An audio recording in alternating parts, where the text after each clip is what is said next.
এই ছেলেটার নাম নাহিদ রানা, তার উপর ভরসা রাখুন, সে বাংলাদেশের গতির দানব।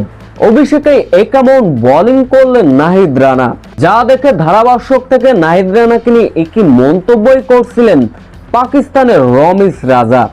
বিস্তারিত জানতে ভিডিওটি না টেনে সম্পূর্ণ দেখার অনুরোধ রইল। পিএসএল এর স্কোয়াডে ছিলেন বাংলাদেশের দুই পেসার শরীফুল ইসলাম এবং নাহিদ রানা। দুইজনই বাংলাদেশের কিন্তু ভরসার প্রতীক এবং আস্থার একটা জায়গা।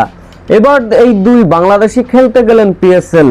শরীফুল ইসলাম সুযোগ পেলেও সুযোগ হচ্ছিল না নাহিদ রানার। অবশেষে আজ অভিষেক হয়ে গেল নাহিদ রানার। হায়দ্রাবাদের বিপক্ষে আজ অভিষেক হলো পেশোয়ার জালমির পেসার নাহিদ রানার। অভিষেক ম্যাচ একটু আত্মবিশ্বাসের ঘাটতি হয়তো ছিল নাহিদ রানার।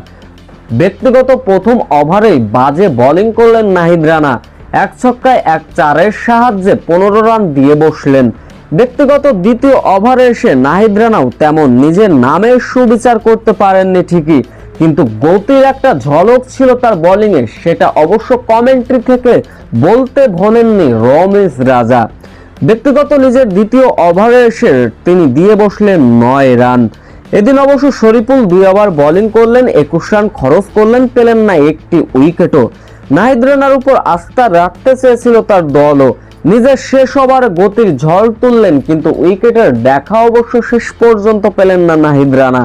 নাহিদ রানা শেষ পর্যন্ত 3 ওভার বোলিং করেছেন, 30 রান খরচ করেছেন, কিন্তু উইকেটের দেখা পাননি।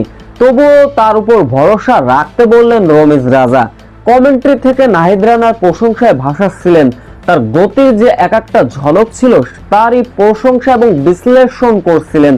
তিনি অবশ্য এক পর্যায়ে বলেন, এই নাহিদ রানা কিন্তু বাংলাদেশের স্পিরিট স্টার, অবশ্যই তার উপর ভরসা রাখবেন।